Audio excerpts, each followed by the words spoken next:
ரம்ஜான் நோன்பு ஸ்டார்ட் ஆகிருச்சு. வீட்டுக்கு தேவையான எல்லா திங்ஸையும் நோன்புக்கு ஒரு நாள் முன்னாடி போய் வாங்கியாச்சு. ரம்ஜான் நோன்பு பத்தி தெரியாதவங்களுக்கு அது என்னங்கிறது தெளிவா சொல்றேன். நைட்டு வானத்துல நிலவோட பிறைய பார்த்து நோன்பு ஆரம்பிக்கப்படுது. கிட்டத்தட்ட விடிய கால 3ல இருந்து 4 மணிக்குள்ள எந்திரிச்சு சாப்பிடுறது எவ்வளவு பெரிய விஷயம் தெரியுமா? குறிப்பா சொல்ல போனா வெயில் சுத்தமா இல்லாத மார்னிங் டைம்ல சஹர்ன்ற பேர்ல ஃபுட் சாப்பிடணும். அண்ட் ஈவினிங் வரைக்கும் ஈவினிங் 6:30 இஃப்தார்ன்ற பேர்ல நோன்பு ஃபினிஷ் பண்ணணும். ரம்ஜான் ஃபாஸ்டிங் நோன்பு ஸ்டார்ட் ஆகி கிட்டத்தட்ட 3 நாள் முடிஞ்சிருச்சு. அல்ஹம்துலில்லாஹ்.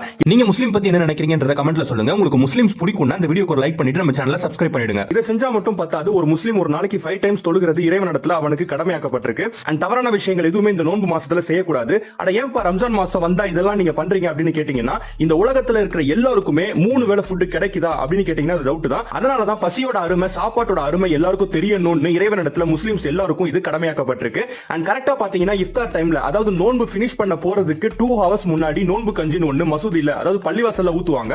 அண்ட் இந்த நோன்பு கஞ்சி முஸ்லிம்ஸ்களுக்கு மட்டும் கிடையாது.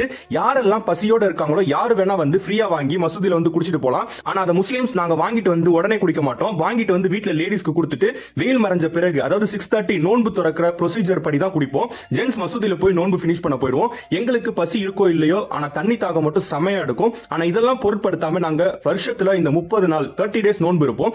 இஸ்லாம் பத்தி இந்த வீடியோ பாக்குற ஒருத்தரும் என்ன நினைக்கிறீங்க அப்படிங்கறத கமெண்ட்ல சொல்லிட்டு போங்க.